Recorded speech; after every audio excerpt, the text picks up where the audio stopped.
दोस्तों नमस्ते, मैं सुशील कुलकर्णी, आप देख रहे हैं एनालाइजर न्यूज।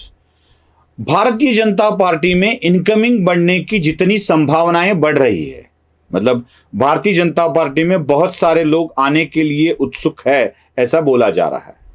अब उद्धव ठाकरे के गुट से जो भी बाहर होंगे वो एकनाथ शिंदे की शिवसेना में चले जाएंगे। अब उद्धव ठाकरे से कोई भारतीय जनता पार्टी में आने वाला होगा, ये तो पॉसिबल नहीं है। अब बचती है बारी भारतीय जनता पार्टी में आने वाले लोगों की। उसमें आते हैं कांग्रेस या एनसीपी से ज्यादातर लोग, मतलब जो कांग्रेस में नाराज है या एनसीपी में नाराज है वो लोग ही भारतीय जनता पार्टी में प्रवेश करेंगे, ये अब तय है। देवेंद्र फडणवीस भी बार बार यही बात कर रहे हैं कि कांग्रेस से भारतीय जनता पार्टी में आने वाले लोगों की संख्या बहुत ज्यादा है। आगे चलकर इलेक्शन के टाइम में भारतीय जनता पार्टी में लोग आ जाएंगे। मैं आपको याद दिला दूं, भारतीय जनता पार्टी के एक नेता और केंद्रीय राज्य मंत्री राव साहेब दानवे एक बार कह चुके थे, उन्होंने कह दिया था कि अब मुझे डर लगने लगा है, कहीं भारतीय जनता पार्टी में आने वाले लोग इतने बढ़ जाएंगे कि कहीं हमें ही बाहर ना निकाल दे। अब यह डर लगने लगा था राव साहेब दानवे को। भले ही 2019 के चुनाव में राव साहेब दानवे ये बात मजाक मजाक में बोल दिए थे कि अब मुझे लग रहा है कि हमें ही जगह वो रखते हैं कि नहीं, पता नहीं है, कहीं हमें ही बाहर ना निकाल दे। लेकिन राव साहेब दानवे का वो मजाक आज सच होता दिखाई दे रहा है। जितना आनंद भारतीय जनता पार्टी के लोगों को भारतीय जनता पार्टी में लोग आ रहे हैं इसका हो रहा है, उतना ही दुख भारतीय जनता पार्टी के लोगों को कहीं हमें पार्टी से दूर न जाना पड़े इससे हो रहा है। मतलब कभी कभी तो ये हो रहा है कि छोटे छोटे चीज के लिए बड़ी बड़ी चीजें गंवानी पड़ रही है। मतलब प्यादों के लिए वजीर गंवाने की बात भी भारतीय जनता पार्टी में हो रही है क्या, ये भी जरा ठीक से देख लेना आवश्यक है। भारतीय जनता पार्टी की तरफ आंख बिछाए बहुत सारे लोग हैं, बहुत सारे लोगों की चर्चा भी हो रही है। एक विशेषता मैं आपको बता देता हूं, आज जितने भी लोगों की भारतीय जनता पार्टी में प्रवेश करने की चर्चा हो रही है ना, इन सब के नाम अ से है। मैं दावा नहीं कर रहा हूं कि ये लोग भारतीय जनता पार्टी में चले जाएंगे, लेकिन इन सब के नाम अ से शुरू होते हैं। जैसे नांदेड़ से पूर्व मुख्यमंत्री अशोक चव्हाण का नाम भी इस लिस्ट में पहले नंबर पर है कि अशोक चव्हाण कभी भी भारतीय जनता पार्टी में प्रवेश कर सकते हैं। चर्चा यह भी चल रही है राजनीतिक गलियारों में कि अशोक चव्हाण आने वाले चुनाव में 2024 के फिर से एक बार नांदेड़ से लोकसभा का इलेक्शन लड़ेंगे और वो भारतीय जनता पार्टी के उम्मीदवार के रूप में लड़ेंगे। चर्चा ये भी है और संयोग से देखिए पिछले कुछ दिनों से यह चर्चा चली आ रही है। हालांकि भारतीय जनता पार्टी ने खुले तौर पर इस पे ना नहीं कहा है। हां, जिनको जाना है वो जरूर ये अफवाहें हैं ये बोल रहे हैं, और वो है पूर्व उप मुख्यमंत्री तथा नेता विपक्ष अजीत पवार। ये भी अ से है, वो अशोक चव्हाण है, ये अजीत पवार है।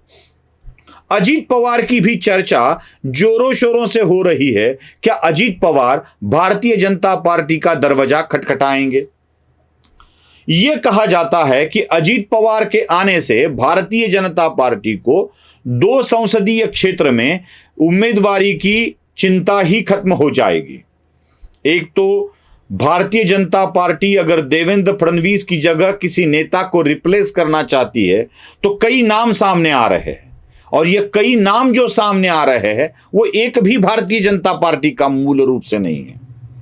मतलब अगर मुख्यमंत्री के रूप में ही कायम रखना है तो एकनाथ शिंदे का नाम चल रहा है कि वही रहेंगे। एक नया चेहरा जो मराठा जाति से आता है वो चेहरा मिल गया। दूसरा नाम चर्चा में आ रहा है राधाकृष्ण विखे पाटिल का, जिसकी बहुत हवाएं चल रही है। मुझे तो कभी कभी विखे पाटिल से डर लगने लगता है कि कहीं विखे पाटिल अपनी ही चर्चा मुख्यमंत्री पद की बढ़ाते बढ़ाते वो खुद को खड़से न कर ले, खुद को पंकजा मुंडे न कर ले।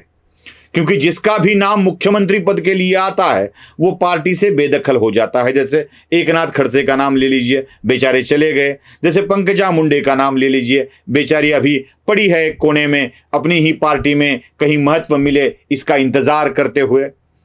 चलो विनोद तावड़े को ले लीजिए, आशीष शेलार को ले लीजिए, जो भी महत्वाकांक्षाओं को लेकर आगे बढ़े, चंद्रकांत पाटिल को ले लीजिए।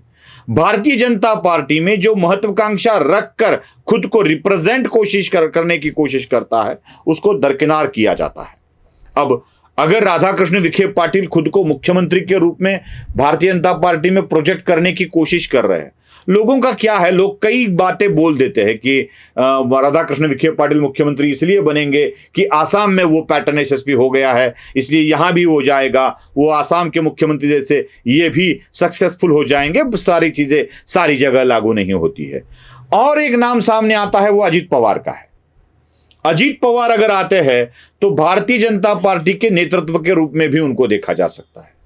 मतलब जो मूलतः भारतीय जनता पार्टी के हैं उनके नाम कहीं नहीं आ रहे हैं, जो बाहर से आए हैं उनको ही नेता के रूप में प्रेजेंट करने की कोशिश हो रही है। अजीत पवार अगर आते हैं तो धाराशिव संसदीय क्षेत्र से सुनेत्रा पवार जो उनकी पत्नी हैं उनको भी उम्मीदवारी दी जा सकती है, या बारामती संसदीय क्षेत्र से ही शरद पवार के सामने या सुप्रिया सुळे के सामने उनके ही घर का आदमी खड़ा किया जा सकता है। राजनीति में कुछ भी हो सकता है। अजीत पवार का नाम भी जोरों शोरों से चल रहा है। अब संयोग की तीसरी बात मैं आपको बताता हूं, जिनके नाम की चर्चा हो रही है उनमें एक है कांग्रेस के नेता, पूर्व मंत्री, पूर्व मुख्यमंत्री के पुत्र अमित विलासराव देशमुख की। बताया यह भी जा रहा है, अफवाहें यह भी फैल रही है कि अमित विलासराव देशमुख भी भारतीय जनता पार्टी में प्रवेश कर सकते हैं। अगर अमित विलासराव देशमुख भारतीय जनता पार्टी में आते हैं तो वहां के नेताओं का क्या होगा? अभिमन्यु पवार जो उनके साथ अच्छे रिलेशन बनाए रखे हैं वो तो एडजस्ट हो जाएंगे, साथ ही साथ रमेश कराड़ जो उनके साथ सहकारिता क्षेत्र में एडजस्टमेंट करते हैं वो भी एडजस्ट हो जाएंगे। लेकिन क्या होगा संभाजी पाटिल निलंगेकर जैसे नेता का जो अमित देशमुख के खिलाफ लड़ते आए हैं, जो जिले का नेता बनने की कोशिश कर रहे हैं, वो संभाजी पाटिल निलंगेकर का क्या होगा? यही एक प्रश्न है। मुझे फिर से वही वाक्य आपको याद दिलाना है जो राव साहेब दानवे ने कहा था। उन्होंने कहा था कि ये आएंगे तो हमें जगह मिलती है कि नहीं यही पता नहीं। आज इतने लोग आ रहे हैं, भ्रष्ट लोगों को अच्छा बनाया जा रहा है, जिनके ऊपर आरोप है उनको क्लियरेंस किए जा रहे हैं और उनको भारतीय जनता पार्टी में शामिल किया जा रहा है। अब वो भ्रष्ट थे या नहीं ये न्यायपालिका को साबित करना है, मैं इस बात में नहीं पड़ूंगा। जो आरोप होते हैं उनकी बात हम हमेशा करते हैं, लेकिन एक बात तो तय है, ये भ्रष्ट है कहकर भारतीय जनता पार्टी का कार्यकर्ता ही इनके खिलाफ लड़ा है। अब इन्हीं के साथ कंधे से कंधा मिलाकर उन्हीं का झंडा कंधे पे लेकर अगर भारतीय जनता पार्टी के कार्यकर्ता को काम करना है तो क्या वो कर पाएगा? यही एक सवाल सबके मन में उपस्थित होता है। आपको क्या लगता है इस बारे में? आपकी राय क्या है? कमेंट बॉक्स में जरूर लिखिएगा। लाइक, शेयर और सब्सक्राइब करना मत भूलिए। नमस्कार।